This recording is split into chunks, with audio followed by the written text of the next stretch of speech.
My brother slept with my girlfriend while I saved for her ring. After double shifts, 28 years later, they came begging, so I exposed them and took everything. I'm Marcus, a 48-year-old man who built something from nothing. I started as a construction worker straight out of high school, worked my ass off for decades, and now I own 3 successful contracting companies across the state. I'm worth about $4.2 million, own a beautiful house in the hills, drive whatever I want, and live exactly how I choose. But it wasn't always like this. 28 years ago, I was just a broke 20-year-old kid who thought loyalty meant something. I still remember the smell of concrete, dust, and sweat that covered my work clothes when I left the construction site that Friday. My hands were calloused and raw from mixing cement all week, pulling double shifts just to save every penny. But in my wallet, I had something that made me grin like an idiot. My final paycheck that would complete the $3,200 I needed for the engagement ring.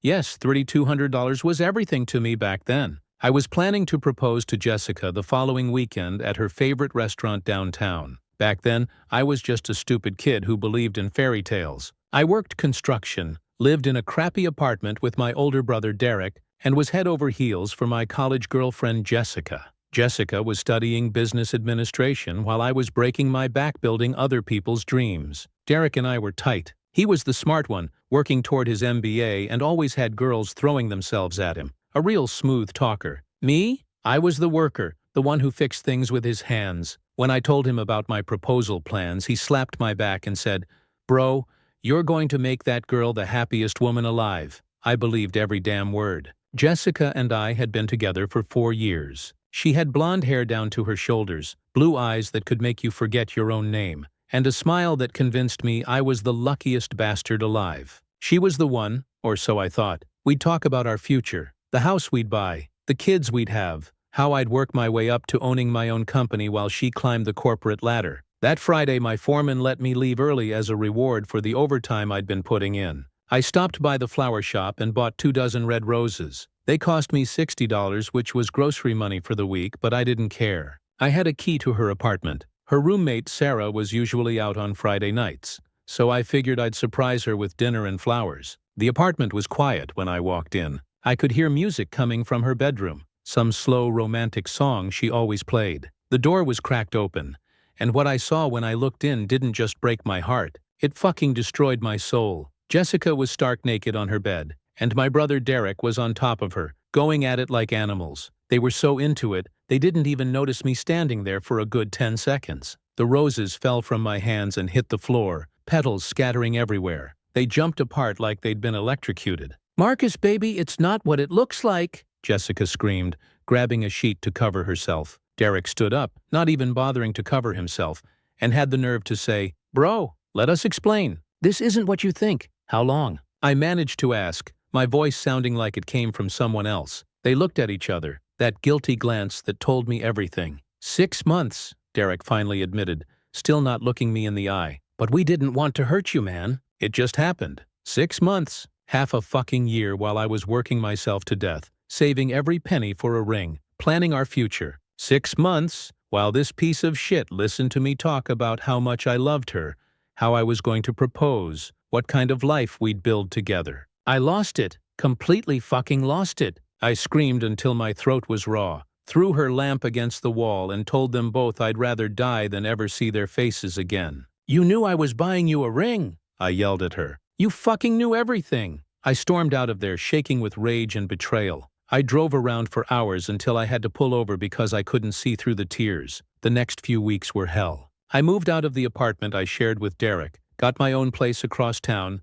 and changed my number. My parents tried to play peacemaker. "Brothers fight, you'll work it out," my mom said. I shrugged, forcing a small smile. "Time heals everything," I said, though even then I wasn't sure I believed it. But when, just 3 months later, Derek and Jessica announced their engagement and my family treated it like nothing was out of the ordinary, the truth hit me. I wasn't just hurt. I was completely alone. They got married 8 months later in a big ceremony. My whole family attended, but I obviously wasn't invited. My mom made sure to tell me all about it, though. Derek looked so handsome, and Jessica was a beautiful bride. They seemed really happy. "Marcus, maybe it's time to move on," I thought. That's when I made a promise to myself. I'd show them all what a mistake they made. I threw myself into work like a man possessed, taking every job I could find and learning every trade: plumbing, electrical, roofing, you name it. While Derek was getting his fancy MBA, I was building real skills. I met Amanda at a coffee shop near a job site. She was a nurse, kind and patient, nothing like Jessica's flashy, gold-digging persona.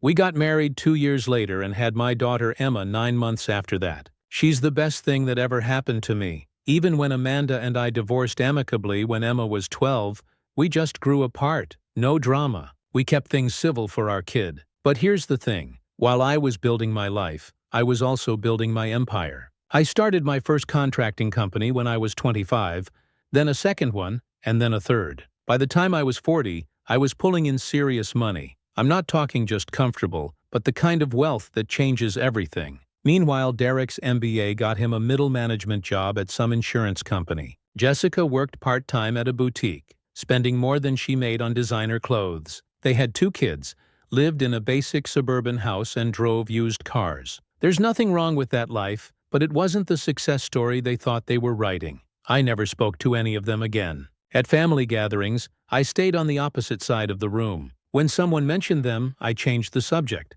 My family learned that Derek and Jessica were my red line. Cross it, and I was gone. Emma grew up knowing she had an uncle and aunt she'd never met. I never badmouthed them to her. I just said we had differences and left it at that. She was smart enough not to push it. Honestly, she had everything she needed. Private school, a fully paid college fund, a nice car on her 16th birthday, family vacations to Europe. She never wanted for anything. Then, 3 months ago, Emma dropped the bomb that would change everything. We were having our usual Sunday brunch at the country club when she said, "Dad, I want them at my wedding." I nearly choked on my coffee. "What are you talking about? Uncle Derek? And Aunt Jessica? I want them at my wedding next year." Emma was engaged to Ryan, a software engineer who made good money and treated her right. I was paying for the whole wedding, a whopping $85,000 event at the best venue in the city. "Absolutely not," I said. "Dad, it's been 28 years. Don't you think it's time to get over whatever happened? Get over it like it was some minor disagreement about a football game?" "You don't understand what they did to me,"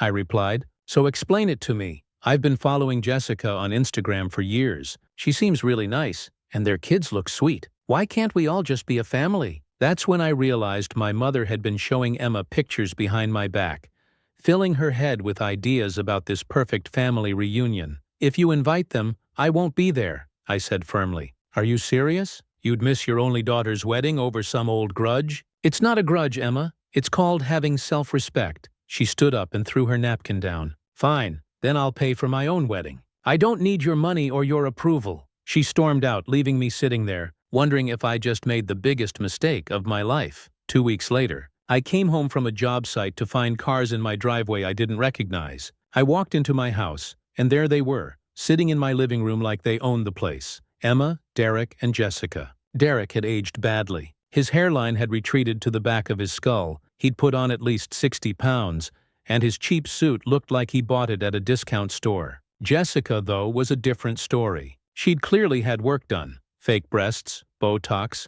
the works. Dressed in designer clothes I knew damn well they couldn't afford. Still trying to look like the hot young thing she was 28 years ago, but coming off more like a desperate housewife. "What the hell is this?" I asked. "Dad, please," Emma said. "Just hear them out." Derek stood up, trying to look confident, but I could see his hands shaking. Shaking my head, I confronted Marcus. "I know we have a lot to talk about." "No, we don't. Get out of my house." Jessica stood up too, and that's when her true colors really showed. "Oh, come on, Marcus. We're family. Can't we just put the past behind us?" Her voice had this fake sweetness that made my skin crawl. She was eyeing my house, the expensive furniture, the artwork, the obvious signs of wealth, like she was calculating what it was all worth.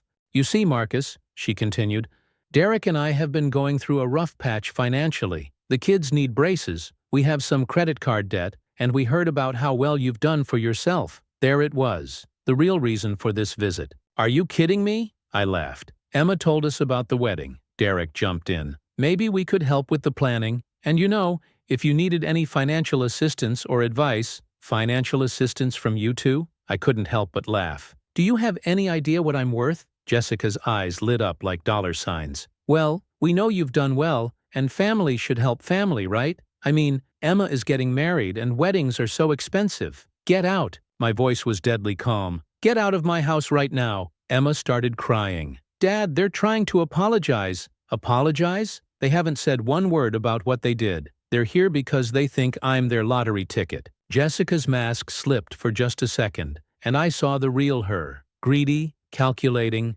entitled. Look, Marcus, what happened between us was a long time ago. We were young, we made mistakes, but Derek and I are married now. We have kids, and we could really use some help getting back on our feet. Help getting back on your feet? What the hell have you two been doing for 28 years? Derek looked embarrassed, but Jessica just kept going. Well, Derek's job doesn't pay as much as we thought it would, and raising kids is expensive, and we made some bad investments. So you thought you'd come to the brother you screwed over and ask for a handout? It's not a handout, Jessica snapped, her fake sweetness disappearing completely. Your family, and honestly, you've done well enough that helping us wouldn't even dent your bank account. That's when I realized what kind of person Jessica really was and always had been. A gold-digging, entitled princess who saw everyone around her as potential ATMs. Emma, I said, not taking my eyes off these two parasites. If you want them at your wedding, you can pay for it yourself, and you can find yourself a new father figure because I'm done. I walked out of my own living room and went to my home office, locking the door behind me. I listened to them argue for another 20 minutes before they finally left. Emma didn't speak to me for 6 weeks after that. I'll be honest, those 6 weeks were brutal. I missed my daughter like crazy, and part of me wondered if I was being too stubborn. Maybe I should just swallow my pride, let them come to the wedding, and move on with my life. Then I got a phone call that changed everything. Marcus, this is Tony Rodriguez. I used to work with your dad. Tony was an old family friend who'd always been straight with me. I know this isn't my business, he continued, but I think you should know something about Derek and Jessica. My grip tightened on the phone. What about them? I was at Murphy's bar last week and overheard them talking to your cousin Mike. They were planning something. Planning what? They're broke. Marcus, really broke. Derek lost his job 6 months ago. They're about to lose their house, and Jessica's been making some big purchases on credit cards, thinking Derek would get a promotion that never came. My blood started to boil. But here's the kicker, Tony continued. They're not trying to reconcile with you out of any genuine remorse. Jessica actually said, and I quote, "Once Marcus forgives us publicly at the wedding, we can start asking him for real money. He's worth millions, and we're family. He'll have to help us." The phone creaked in my grip. She said that? They figured if they could get Emma on their side first, I'd have no choice but to give in. And once I did, they'd milk me for everything they could get. I hung up the phone and sat in my office for a long time, thinking. Then I started making some calls. You see, when you have money and you've built a network over 25 years, you can find out pretty much anything about anyone. I hired a private investigator. It cost me $5,000, but it was worth every penny. The report I got back was beautiful. Derek hadn't just lost his job, he'd been fired for sexual harassment, 3 different complaints from female co-workers. The company settled quietly to avoid publicity, but he was blacklisted in the insurance industry. Jessica had racked up $47,000 in credit card debt, purchasing designer clothes and jewelry in an attempt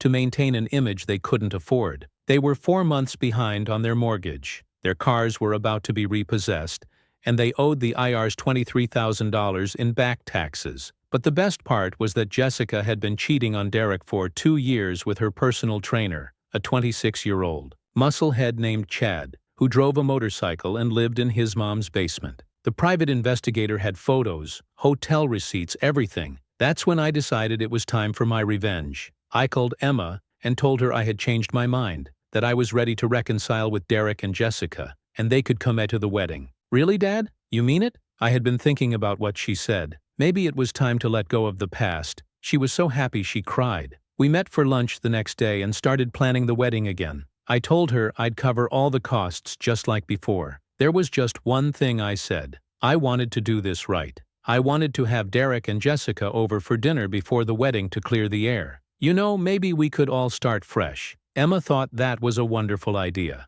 I called Derek personally, putting on my best reconciliation voice. Derek, this is Marcus. Look, I've been doing a lot of thinking and Emma's right. It's time we put the past behind us. He was so shocked he could barely speak. Marcus, wow, really? I continued. I'd like to have you and Jessica over for dinner this Saturday. Just the four of us adults, no kids. We can talk things through, maybe start over. That sounds amazing, man. Jessica's going to be thrilled. I bet she was. That week, I had my house deep cleaned and hired a catering company to prepare an expensive dinner. Prime rib, lobster tail, the works. I also had my security system upgraded with new cameras that covered every angle of my house with crystal clear audio recording. Saturday night came, and they arrived right on time. Derek was wearing what looked like his only decent suit, and Jessica had poured herself into a tight dress that probably cost more than their monthly mortgage payment. "Marcus," Jessica gushed, giving me a hug that lasted way too long. "Your house is absolutely gorgeous. You've done so well for yourself." Derek was looking around like a kid in a candy store. "Jesus, bro, this place must be worth a fortune." "It's home," I said modestly. "Come on, let's eat. We have a lot to catch up on." Dinner started off friendly enough. We talked about Emma's wedding, their kids, general small talk, but I could see Jessica getting more and more comfortable, and that's when her true nature started to come out. "So Marcus," she said, cutting into her lobster, "Emma told us you own 3 construction companies now. That must be incredibly profitable." "I do all right," I replied. "Oh, come on," she laughed, gesturing around the dining room. "This is way more than all right. You must be worth what? Several million?" Derek looked embarrassed but didn't stop her. "I don't really discuss my finances," I said. Of course," she said. "I'm just saying. It's amazing how successful you've become, and here Derek and I are still struggling to make ends meet." "Here we go. The economy has been tough," Derek added weakly. "It really has," Jessica agreed, "especially with Derek being out of work right now." "You're unemployed?" I asked, feigning surprise. "Just temporarily," Derek said quickly. "I'm interviewing for some great positions," Jessica jumped in. "The thing is, Marcus, we're in a bit of a tight spot financially. Nothing too serious, but with kids and mortgages and everything. I'm sure things will turn around," I said. "Oh, I know they will," Jessica said, reaching over to touch my arm, "especially now that we're all family again. I mean, family helps family, right?" There it was. "What exactly are you asking me, Jessica?" She exchanged a look with Derek, then put on her biggest smile. "Well, we were thinking maybe you could help us out a little bit, just until Derek finds a new job. We'd pay you back, of course." "How much are we talking about?" I asked. "Maybe 50,000, she said, as if she were asking for spare change. I nearly choked on my wine. 50,000? "I know it sounds like a lot," Derek said, "but we're really desperate, Marcus. We might lose the house. And it's not like you don't have it," Jessica added, her mask slipping a little. "I mean, look at this place. You probably spent 50,000 on your landscaping." I leaned back in my chair. "So let me get this straight. You two betrayed me in the worst possible way 28 years ago, never apologized, and now you want me to give you $50,000. "We are apologizing," Jessica insisted. "We're here, aren't we? We're trying to make amends. Things went wrong when you asked for money trying to rebuild our relationship," Derek said. "The money is just temporary help between brothers." Jessica leaned forward, her cleavage almost spilling out of her dress. "Marcus, honey, we all made mistakes when we were young, but look at us now. We're all mature adults. Can't we put the past behind us and focus on the future?" "You're right," I said, standing up. "Let's focus on the future. I have something to show you both." I walked over to my entertainment center and pulled out a manila envelope. "What's that?" Derek asked. "The future," I replied, sitting back down. "See, when you two came to me asking for help, I thought I should know exactly who I'd be helping." I opened the envelope and pulled out the private investigator's report. Jessica went pale. Derek looked confused. "Did you know?" I said conversationally. "Derek here was fired for sexual harassment." 3 different women, Derek? 3? "That was a misunderstanding," Derek stammered. "And Jessica," I continued, "did you know your wife has run up $47,000 in credit card debt, or that she's been sleeping with her personal trainer for 2 years?" The silence was deafening. Jessica's mouth opened and closed like a fish. Derek looked like he was going to vomit. "Oh, and here's my favorite part," I said, pulling out a photograph. "This is Jessica and Chad at the Marriott downtown last Tuesday. Nice position, by the way. Very athletic." Derek grabbed the photo and stared at it. His face went from pale to red to purple. "You lying piece of shit," he whispered. "Derek," Jessica started to explain. "Explain what?" "How you've been cheating on me while we're going broke, while I've been begging my brother for money." "I think you two need to leave," I said calmly, but Jessica wasn't done. Her fake sweetness was completely gone now, replaced by pure entitled rage. "You bastard!" she screamed at me. "You set us up. You knew about Chad and you humiliated me." "I humiliated you?" "You humiliated yourself. We needed that money. We're going to lose everything." "Not my problem," I replied. She stood up, her face twisted with fury. "You think you're so much better than us. You think your shit doesn't stink because you have money. I think I'm better than you because I have integrity." "Integrity?" She laughed bitterly. "You're just a bitter old man who can't let go of the past." "Actually, I've been planning this revenge for about 2 weeks, but it's been very satisfying." Derek was still staring at the photo, broken and defeated. But Jessica was just getting started. "You know what? Fine. We don't need your money. We don't need you. But don't think this is over."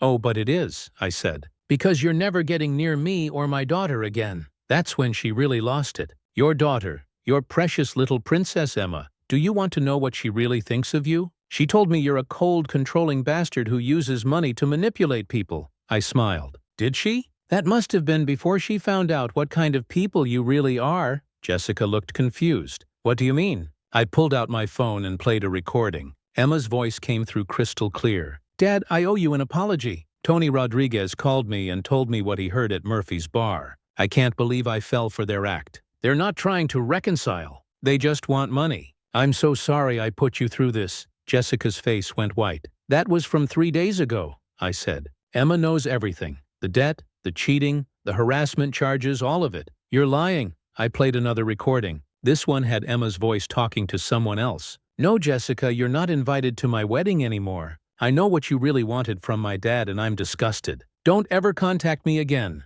Derek finally looked up from the photo. "Emma knows about Chad. Emma knows about everything. So does the rest of the family, by the way. I sent copies of the PI report to everyone." "Your kids will probably hear about it at school on Monday," Jessica screamed. Actually screamed like a banshee. "You monster. You've ruined our lives." "No," I said, standing up. "You ruined your own lives. I just documented it. Now get out of my house before I call the police." Derek stood up slowly, still holding the photo. He looked at Jessica with pure hatred. 28 years. 28 years I've been married to a lying, cheating bitch." "Derek, please shut up." "Just shut the hell up." He turned to me. "Marcus, I'm sorry for everything. For what we did to you. For coming here tonight. For all of it." "It's too late for sorry, Derek." He nodded. "I know. Come on, Jessica." But Jessica wasn't done. She grabbed a wine glass and threw it at me, missing by inches. It shattered against the wall behind me. "I hope you're happy," she screamed. "I hope you die alone and miserable."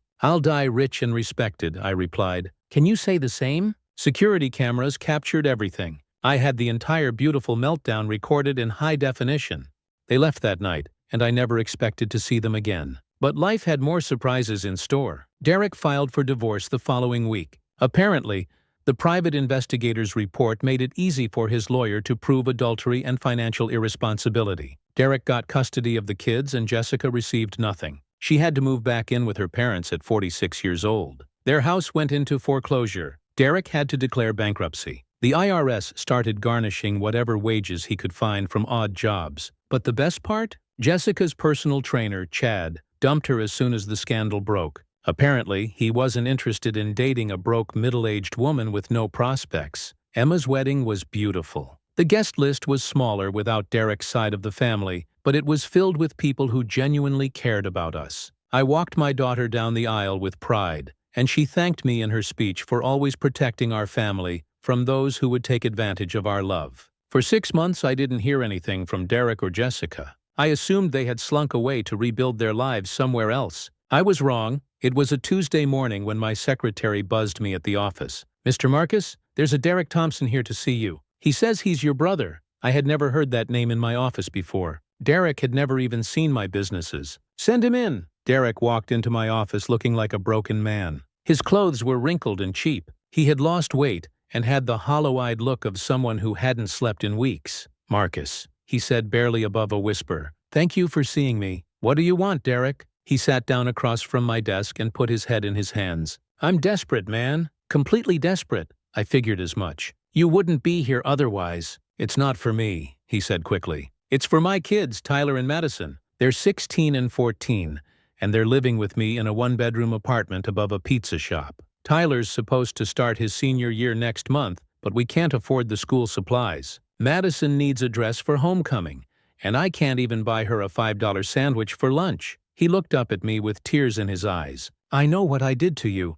I know I don't deserve anything from you, but those kids, they're innocent in all this. They didn't ask for their parents to be screw-ups." I leaned back in my chair. "Where's Jessica in all this?" "Gone. She moved to Florida with some guy she met online. She sends a Christmas card if the kids are lucky. She doesn't pay child support." "Doesn't call?" "Nothing. And you think I should help you because you're a good man, Marcus. Better than me. Better than I ever was." He was crying now. "I destroyed my own life, and I can live with that. But my kids are suffering because of my mistakes, and I can't fix it alone." "What exactly are you asking for?" "Just enough to get the kids through school. Maybe help with rent so we can get a 2-bedroom place. I'm not asking for handouts. I'll work. I'll do anything. Construction, cleaning, whatever. I'll pay you back every penny." "How much?" Maybe $2,000 a month, just until I can get back on my feet." "For how long?" "Until Tyler graduates and gets a job. Maybe 2 years." I did the math. $48,000 total. "And what makes you think you won't screw me over again?" Derek met my eyes for the first time since he'd sat down. "Because I've already lost everything that mattered to me. My wife, my house, my career, my reputation. The only thing I have left is my kids. And if you help me keep them safe and fed, I'll spend the rest of my life being grateful." I let him sit there in silence for a full minute. "I'll think about it," I finally said. "Marcus," he said, "I'll think about it. I'll give you an answer in 1 week." He nodded and stood up. "Thank you. Just thank you for considering it." After he left, I sat in my office for a long time. Part of me wanted to tell him to go screw himself.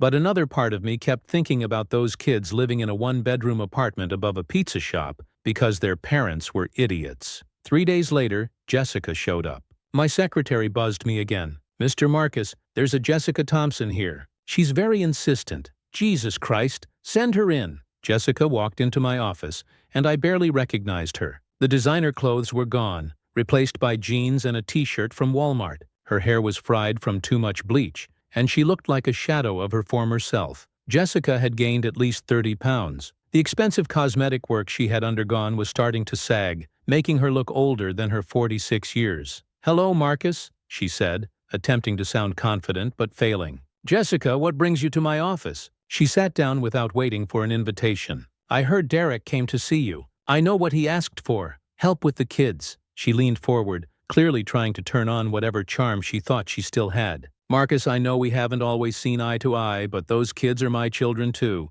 The kids you abandoned. I didn't abandon them. I just needed space to figure out my life." "In Florida with your new boyfriend," I replied, noting how her face flushed. "That didn't work out. Shocking. Look, Marcus, Derek can't take care of those kids alone. He's working at a Home Depot now, making $12 an hour. They need their mother. They needed their mother when you were cheating on their father and running up credit card debt. That's in the past," she insisted, her voice growing shrill. "I'm here now and I want to be part of the solution." "What exactly are you proposing?" I asked. She took a deep breath, shifting into full manipulation mode. "I think the kids should come live with me in Florida. I have a nice apartment and good schools nearby. Derek can visit whenever he wants. And how would you support them?" "Well," she bit her lip, "I was hoping you might help with that. Just temporarily, of course." "Help how?" "Maybe $5,000 a month, just until I get back on my feet. I'm looking for work, but the job market is tough." $5,000 a month? That's more than double what Derek had asked for. "And what about Derek?" "Derek?" She waved her hand dismissively. "Derek's a loser, Marcus. He always was. He can barely take care of himself, let alone 2 teenagers. Those kids need a mother who can provide for them properly. A mother who abandoned them," I reminded her. "I made mistakes," she snapped. "We all make mistakes, but I'm here now, and I'm trying to make things right. By taking the kids away from their father and asking me for $5,000 a month, it's not taking them away. It's giving them opportunities. And $5,000 is nothing to you, Marcus. You probably spend that much on wine in a month. And there was the real Jessica, still entitled, still greedy, still thinking everyone owed her something. Let me ask you something, Jessica. Have you talked to Tyler and Madison about this plan?" "Well, no," she replied, but I continued. "Because I have. I had lunch with them last week." Her face went pale. "You what?" "I wanted to meet my nephew and niece, see what kind of kids they were." "You want to know what they told me about you?" She didn't answer. Tyler said, Uncle Marcus, I never want to see that woman again. She destroyed our family and then left us. Madison said, she's not my mom anymore. A real mom doesn't abandon her children. Jessica's mouth opened and closed like a fish. Those kids hate you, Jessica. And honestly, I don't blame them. Jessica's face crumpled. That's not fair. I'm their mother. No, you're the woman who gave birth to them. There's a difference. She started crying, big, ugly sobs that smeared the little makeup she was wearing. Marcus, please. I have nothing. My boyfriend kicked me out. I'm living in a motel. I can't find work. I need help. You need help? What about when Derek needed help keeping his marriage together? What about when I needed help 28 years ago when my brother and girlfriend betrayed me? I was young and stupid. You were 20 then. You're 46 now. What's your excuse for abandoning your children? She wiped her nose with the back of her hand. I made a mistake, okay? I thought I could start over. Be happy. But it didn't work out. So now you want to come back and play mommy when it's convenient? I want to make things right. I stood up and walked around my desk, looking down at her. You want to make things right? Here's how you do it. You disappear. You sign over full custody to Derek. You don't ask for a penny from anyone, and you let those kids heal from the damage you've done. I can't do that. Then you get nothing from me. She looked up at me with pure desperation. Marcus, please. I'm begging you. I'll do anything. Anything? Yes, anything. I walked back to my desk and pulled out a piece of paper. Sign this. What is it? A legal document renouncing all parental rights to Tyler and Madison. Sign it and I'll give you $10,000 to disappear forever. She stared at the paper. 10,000? That's it? That's more than you deserve. But Derek's getting $2,000 a month. Derek is taking care of his children. You abandoned yours. She was quiet for a long moment. Then what if I don't sign it? Then you get nothing. And I will make sure every employer in whatever city you end up in knows exactly what kind of person you are. Her hands were shaking as she picked up the pen. This isn't fair. Fair? You want to talk about fair? Fair would be you rotting in hell for what you've done to your family. She signed the paper. I wrote her a check for $10,000. This will be the last money you ever see from me or anyone in this family. If you ever contact Derek or those kids again, I will have you arrested for harassment. She took the check and stood up. You know what, Marcus? You're right. I am a terrible mother and a terrible person. But you're not much better. You've let hate consume your whole life. Maybe, but I sleep well at night. Do you? Because I think you're just as miserable as the rest of us. She walked toward the door, then turned back. For what it's worth, I really did love you once. Back when we were kids. No, you didn't. You loved what you thought I could give you. Just like with Derek. Just like with Chad. Just like with every man you've ever been with. She left without another word. A week later, I called Derek and told him to come to my office. He walked in looking nervous, probably expecting me to tell him no. I've made my decision about helping you, I said. He held his breath. I'm not going to give you $2,000 a month. His face fell. I'm going to give you $3,000 a month, plus I'm paying for both kids' college tuition when the time comes. Derek stared at me like I'd spoken in a foreign language. There are conditions, I continued.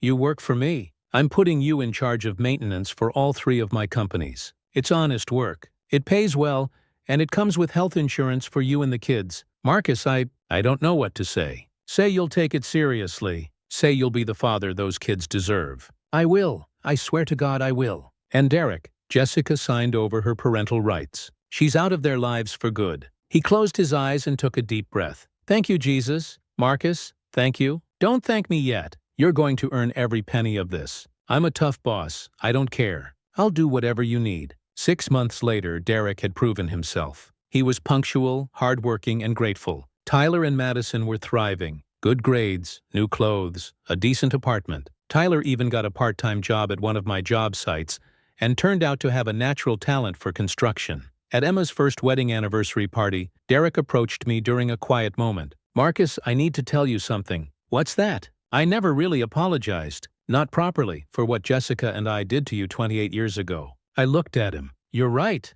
You never did. I was a coward and a piece of shit. I betrayed my own brother for a woman who turned out to be a snake. There's no excuse for it. And I'm sorry. I'm sorrier than I've ever been about anything in my life. Why now? Because working for you, seeing how you've built your life, seeing how you've helped my kids even after everything, I finally understand what kind of man you are. And I finally understand what kind of man I should have been. I nodded. Apology accepted. Really, Derek? I spent 28 years hating you. It was exhausting. I'd rather spend whatever time I have left building something better. He stuck out his hand. Brothers. I looked at his hand for a long moment, then shook it.